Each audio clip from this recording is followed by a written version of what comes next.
올림피아드 부모님들에게 물어본 결과로는 예, 뭐 시키셨나요? 대부분 그 그래요? 과학적인 자료로 예. 제시하기는 어려울 수 있을 것 같긴 합니다만 음. 그 학부모들이 말씀하시는 게 일리가 있다고 생각하고 저는 이제 권합니다.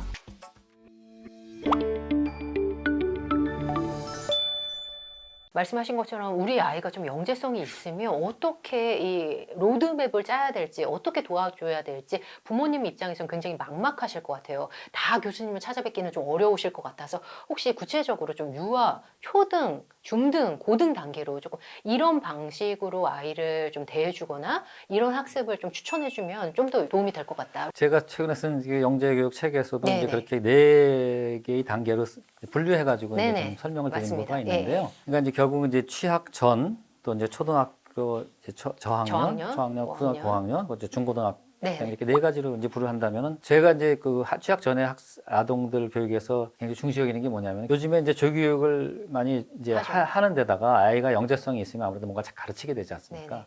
그래서 이제 주로 이제 간단한 수학이나 또 뭐 글쓰기, 책 읽기, 플러스 이제 심지어 영어도 맞아요. 가르치고 뭐 예. 이렇게 하는데요. 다 좋습니다. 저는 반대하지는 않습니다. 이제 다만 사람을 되게 하는 게 더 중요하다. 그게 좀 아까 말씀드린 네. 거고요. 그리고 또 한 가지는 학습적인 방법으로서 저는 학습지로 충분하다는 게 제 생각입니다. 학습지요? 예. 그래서 지금 현재 학습지가요, 굉장히 예. 종류가 많습니다. 아시는 예. 한 뭐 거의 100종류 정도 될 거고요. 네네. 학습지도 이제 오랫동안 해왔기 때문에 굉장히 진화를 많이 했고, 그래서 다양한 학습지가 있고, 예. 또 이런 게 있습니다. 저도 사실 처음에 예. 제 애들을 키울 때, 이제 그때 당시 구몬인가 뭐 이런 게 있었는데, 이제 계속, 이제 수학 같은 경우는 계속 똑같은 계산을 계속 시키는 거예요. 네네. 덧셈도 시키고, 그다음에 뭐, 연산. 연산 같은 거 네네. 계속 시키고, 이게 무슨 의미가 있지? 오히려 이런 것들이 창의성을 저해하지 않을까?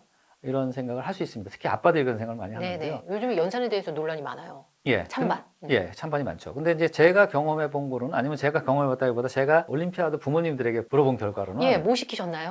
대부분 그 학습지 효과가 좋았다는 거예요. 그래요? 그래서 제가 생각하기에도 그래, 맞아. 이게 멍청해 보이는 이 반복 훈련이라는 것도 참 필요해. 그러니까 예를 들자면은 간단한 덧셈 뺄셈 같은 경우도요. 네. 학습지를 많이 한 학생들은요. 네네. 아무래도 계산 실수가 좀 적고 자기가 초등학생일 때 아니면 중학생일 때 나는 단순한 계산은 실수는 안 해. 예. 하는 조그마한 자신감이요. 자신감. 수학에 친근감을 줍니다.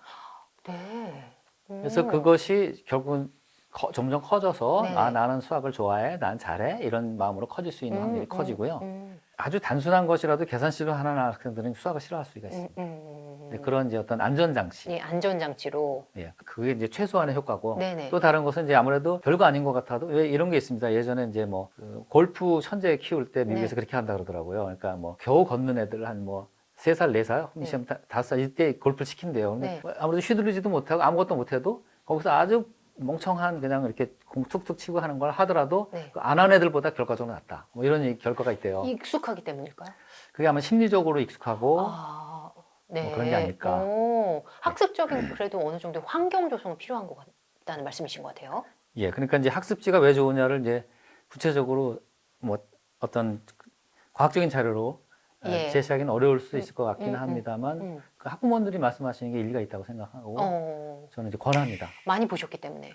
예. 그리고 이제 초등 저학년이 어떻게 보면 이제 가장 중요할 수 있죠. 그래서 이제 그때 이제 결국은 영재성이 판별이 되는 것이니까요. 그래서 요즘 같이 이제 조교육이 발달할 때는 아무래도 초등학교 저학년 때 얘가 얼만큼의 영재성이 있는지를 어느 정도는 알게 됩니다. 또 요즘에 뭐 지능 검사도 네네. 받을 수 있고. 예. 근데 이때 이제 뭐 아무래도 이제 영재성 있는 학생들은 영어 공부도 하고 또 수학도 약간 많이 이제 선행도 하죠. 하고 네네. 이렇게 되는데 영어 공부가 필요하다고 생각합니다. 단 영재라면. 영재라면. 예. 그러니까 이제 그 영재는 2% 정도 예. 그 친구들. 뭐 2%가 됐든 1%가 됐든 뭐 정해진 기준은 없고 네네. 이 어떤 영재성을 정확하게 판정한다는 건 쉽지 않기 때문에 부모님 보셨을 때 어쨌든 영재성이 있다. 있고 어떤 학습 에너지가 강하고 하면 시킬 수 있고 올해 이제 유럽에서는요 수백 년 동안 제2 외국어를 가르치는 것이 영재성 개발에 도움이 된다는 게 벌써 굉장히 오랫동안의 전통이었고 실제로 많은 이제 뭐 뛰어난 학자들이 어렸을 때 그런 제2 외국어를 공부함으로써 자기 학습 에너지도 소진하고 자기 머리도 키우고 심지어는 사실 문화적인 감각, 사회성 이런 것들도 키울 수 있다고 생각합니다. 왜냐하면 자기가 외국어를 통해서 외국 문물을 간접적으로 접해보고 그러면서 자기 시야를 넓히고 뭐 이런 여러 가지 이점이 있다고 생각합니다. 그래서 좀 이제 지나치는 경우가 있죠. 그래서 이제 지나쳐서 번아웃 되거나. 예, 번아웃 되는 경우가 있을 수 있습니다. 아니면 어떤 경우에는요, 이건 극단적인 경우지만 너무 영재이기 때문에 영어를 너무 잘해요. 네. 그러니까 이게 너무 아까운 거예요. 그러니까 애를 영어 잊어먹게 하지 않게 하기 위해서 뭐 방학 때마다 미국으로 보내고 계속 얘가 수학, 과학 공부를 할 때 계속 영어 교재로 공부하게 하고 네. 이렇게 되면서 약간 그게 오히려 나중에 방해 요인이 되고 어. 그런 경우도 봤습니다. 적정선이 필요할 것 같아요. 부모님에게 가장 중요한 거 침착함이라는 말씀 드렸지 않습니까?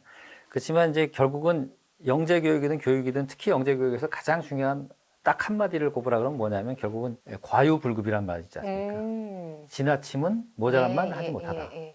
그게 굉장히 중요한 말인 것 같습니다. 네. 특히 애가 영재성을 보일수록 부모님들은 계속 애를 몰고 가고 싶어 하는데 예, 그렇겠죠. 아이는 사실은 그게 힘들어 할 수 있거든요. 그 힘든 시그널을 어떻게 알아차려야 될까요? 그게 이제 사춘기 때 폭발할 수도 있고요. 네네. 심지어는 제가 본 거로는 서울대학교 네. 혹은 미국의 하버드 가서 그때 폭발하는 애들도 번아웃. 있습니다. 심지어는 박사과정까지 마치고도 번아웃 되는 학생들도 있고요. 쌓이지 않도록 하는 게 예방이 최선이네요. 고학년 때도 좀 부모님이 생각해야 될 거, 로드맵은 뭐가 있을까요? 초등 고학년이 되면 이제 본격적으로 경쟁을 처음 시작하는 거죠. 그렇죠. 예, 그래서 예. 이제 그때 이제 초등 고학년 때 이제 아무래도 뭐 올림피아드도 시키고 영재 교육에서 요즘에 가장 부모님들이 관심이 있는 게 결국은 이제 과학 영재 교육은 네. 혹은 그냥 영재 교육은 어떻게 집어넣는가. 예, 예. 네, 그것 때문에 이제 고액의 사교육도 사교육비도 해보고, 쓰고 예. 뭐 여러 가지 이제 노력을 많이 하는데 결국은 이제 초등 고학년의 영재라면 결국은 이제 과학 영재 교육원에 어떻게 입학하고 거기서 목표를 어떻게 하느냐 이런 것이 제일 관건이 될 텐데요. 거기에도 이제 부모님들이 자기가 사는 지역에 따라 좀 다를 수가 있고요. 네. 그렇죠. 자기가 이제 지역 교육청에서 운영하는 게 있고 정부에서 지원하는 과기부와 이제 과학창의재단에서 지원하는 전국의 27개의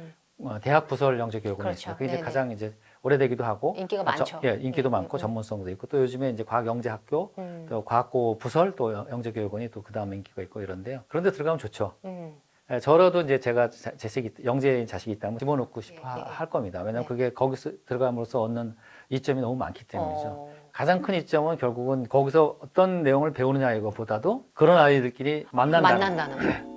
그 영재들은 같은 공간에 있다는 것만으로도 굉장히 도움이 되거든요. 제가 이제 그런 말 하는데 뛰어난 애와 같은 공간에서 숨만 쉬어도 얘가 실력이 늘어. 이런 제가 이제 그 표현을 쓰는데요. 그래요? 예. 그 한참 예민하고 예. 발전한 아이들은요, 자기보다 좀 더 나은 애들, 또 자기가 경쟁할 수 있는 애들과 같이 한 공간에 있는 것으로 또 충분히 교육 효과가 있고, 그거 말고도 이제 사교육 기관조차도 네네. 강남에 유명한 무슨 뭐 학원이라든가 수학 올림피아드 전문 학원 이런 데 가면 거기서 배우는 많죠. 내용이 얼마나 좋으냐 이런 걸 떠나서 네. 똑같은 이론입니다. 그러니까 굉장히 잘하는 애들끼리 네. 모여서 있다는 것. 예. 그래서 빈익빈 부익부 현상이 생기는 거죠. 그러니까 이제 잘하는 애들끼리 모여서 한 공간에서 배운다는 것만으로도 네네. 그 아이에게 충분한 이제 학습 동기가 부여가 되고 또 자기도 모르게 이제 실력이 향상이 된다고 할까요? 그러니까 약간 이제 말로 표현할 수 없는 어떤 텔레파시 같은 걸 느끼는가 봐요. 들어오고 싶어하고 또 와서도 예.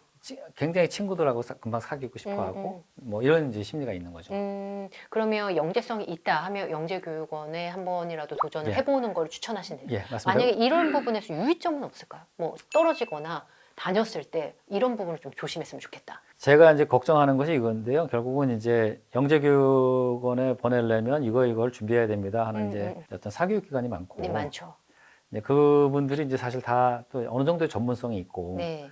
또 무시하지 못하는 점이 있긴 한데 예. 거기에도 이제 결국 과다한 것들이 있게 마련이지 않습니까? 그러니까 이제 영재교육원에서는 가능하면 이 학생들을 얘의 타고난 영재성만을 가지고 평가하려고 하거든요.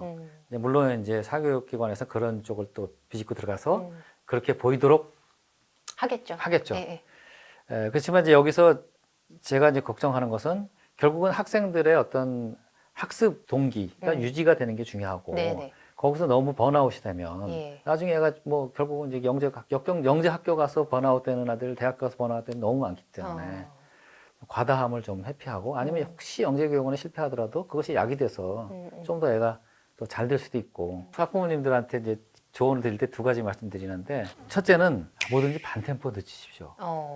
너무 빠르다. 심지어는 애한테 말하는 것, 행동하는 것조차도 또 애의 공부에 대한 어떤 그런 것들도 반템포 늦추십시오.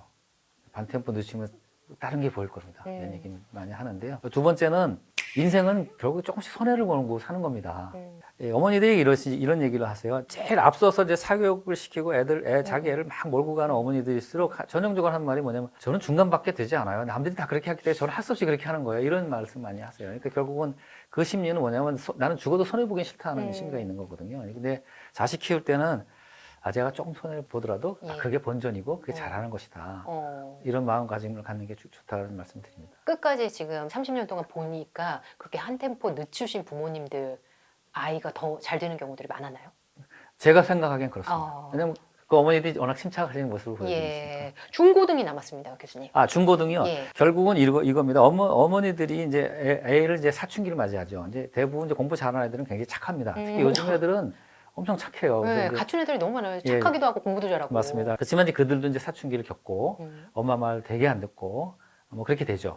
결국은 이제 어머니들이 사춘기를 맞이한 자기 애한테 잘 놔주는 게 이제 필요한 거죠. 그죠? 잘 놔주죠. 그렇지만 이제 이런 게 있습니다. 사춘기 애들은요, 이렇습니다. 엄마가 아빠가 하는 말을 안 들으려고 전혀 하겠죠? 안 듣는 것처럼 보이지만 예.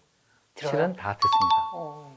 그래서 그 말을 골라서 하시고 네. 또 중요한 말은 꼭 해주고 싶은 말은 해도 된다. 특히 영재들의 경우에 부모님들이 애의 공부를 시키는 것을 마치 자기의 자존심과 연관된 문제라고 생각하는 부모님들이 많습니다. 많죠. 왜냐면 그래서- 특히 잘하는 친구들은 더 그럴 것 같아요. 예, 그래서 교육의 원칙은 있습니다. 그러니까 얘가 결국 잘하는 것, 얘가 좋아하는 것을 결국 하도록 이렇게 미래 설계를 해야 되는데 예. 대학 진학도 그렇게 선택을 해야 되고 예. 그게 아니라 얘가 공부를 얼만큼 잘했는지를 증명하기 위해서 위해서. 대학 진학을 하는 사람들이 많습니다. 그 대표적인 게 의대 진학 같은 네네네. 거죠. 결국은 이제 얘의 적성과 무관하게 뭐 의대 의대로. 다음에 치대 다음에 뭐 이렇게 간다든가 뭐 약대 요즘에는 뭐 그런데 그런 것들이 이제 결국은 부모님들이 유도를 해서 학생들이 가는 거거든요. 올림피아드도 출전하고 준비하는 것을 약간 부모님의 입장에서 부모님의 욕심으로 추천하는 경우도 있는 것 같아요. 조금만 잘한다고 하면 올림피아드 나가보라고 하고 준비해보라고 한다든지. 올림피아드도 이제 올림피아드가 전부 8개 있습니다.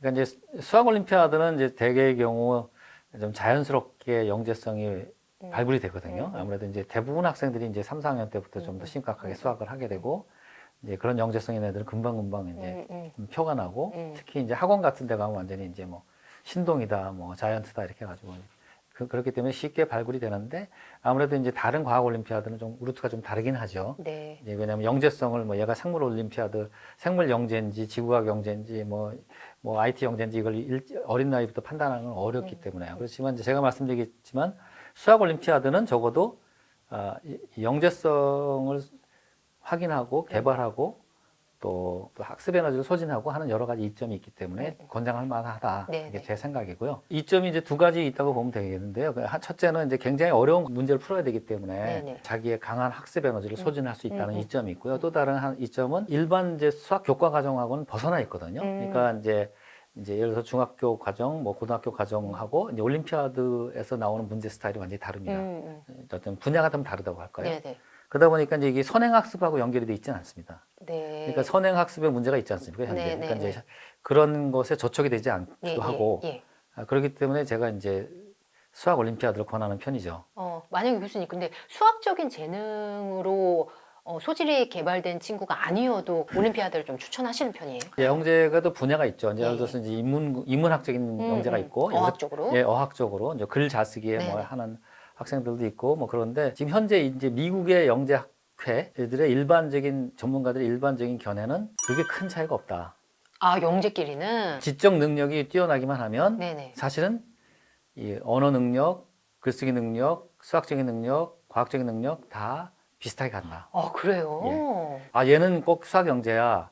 얘는 뭐 생물학 영재야. 얘는 구별이? 글쓰기 영재야. 미술이나 음악이나 이런 예체능은 좀 다릅니다만은 적어도 이제 뛰어난 두뇌를 이용해서 뭔가 하는 거에 있어서는 크게 구별할 필요가 없다는 게 일반적인 이론이고요. 제 경험으로도 그렇습니다. 많은 부모님들이 우리 아이가 영재로 잘 자라고 나중에는 20살 넘어서는 인재로 사회에 공헌하고 인재로 잘 성장하기를 많은 부모님들이 아마 바라실 거예요. 그래서 이번에 영재 법칙에서도 영재에서 인재로 거듭나기 위해서 부모님들이 놓쳐서는 안 될 거, 아니면 갖고 있으면 안 되는 것들, 이런 부분을 많이 지적을 해주셨거든요. 훌륭한 사람이 되는 것은 훌륭한 직업인 실력자 이런 것이 되는 것인데 이런 건 긴 호흡을 갖고 가야 되지 않습니까? 네네. 특히 이제 학자 같은 경우는 이제 한 40세 전후가 이제 결국 피크인데요. 결국은 이제 긴 호흡을 갖고 가야 되고 또 인생에서 그런 학생들이 크는 과정에서 가장 중요한 연령은 20대 중반 후반이라고 말씀드렸는데요. 네네. 그런 의미에서 이제 좀 이제 부모님들에게 꼭 말씀드리고 싶은 것은 여유를 가지고 침착하게 긴 호흡을 가지고 교육을 시켰으면 좋겠다는 말씀을 드리고요. 오히려 어떻게 보면 또 더 당부드려야 될 것은 사실 어떻게 보면 일반 대중이라고 볼 수 있습니다. 그러니까 일반 대중들이 영재를 보는 시각이 굉장히 좀 오해가 많다든가 예를 들자면 이제 얼마 전에 교장으로 오신 어떤 공무원 출신의 어떤 그분의 이제 교육관이 특이합니다. 예. 이분이 갖고 있는 전형적인 영재에 대한 오해가 뭐냐면 영재들은 한 우물만 파는 괴짜들이다. 그러니까 뭐 학업 성적이 다 좋을 필요도 없고 한 과목만 잘하면 된다. 그런 애들이만이 진짜 영재라고 하는 것이 진짜 착각이거든요. 오해다. 그건 영화에서나 나오는 영재들이고 네네. 진짜 영재들은 국어도 잘하고 수학도 예, 예. 잘하고 영어도 예. 잘하고 성실하고 다 그렇습니다. 어. 그러니까 오해 갖고 있는 분들이 이런 얘기 합니다. 하나만 잘하면 된다. 뭐 이렇게. 네, 그렇게 하기도 하고 네네. 시험을 잘 보는 애들은 영재가 아니야. 그럼 어떤 말씀이실까요? 그런 말 하는 사람들이 굉장히 많습니다. 그래요? 그거는 뭐하고의 착각이냐면은 영재성이 있지만 공부를 못할 수도 있죠. 예. 그냥 예. 열심히 안 해가지고. 네네. 근데 그걸 혼동하는 겁니다. 영재 중에서 공부 못하는 애들이 있을 수 있는데 이미 공부를 아주 탁월하게 잘하는 애들은 영재임이 분명하거든요. 근데 이걸 착각을 해가지고 예. 조건을 잘못 시험을 잘 생각한 본다고 거네요. 영재야? 예. 뭐 성적 좋은 애들은 영재가 아니야. 예. 뭐 이런 이제 생각을 갖고 있는 분들이 엄청나게 많습니다. 오늘 송영재 교수님의 조언이 아이의 영재성을 놓고 고민하신 분들께 귀한 기회가 다가갔을 것 같습니다. 장시간 함께해 주셔서 감사합니다. 네, 감사합니다. 계기자 TV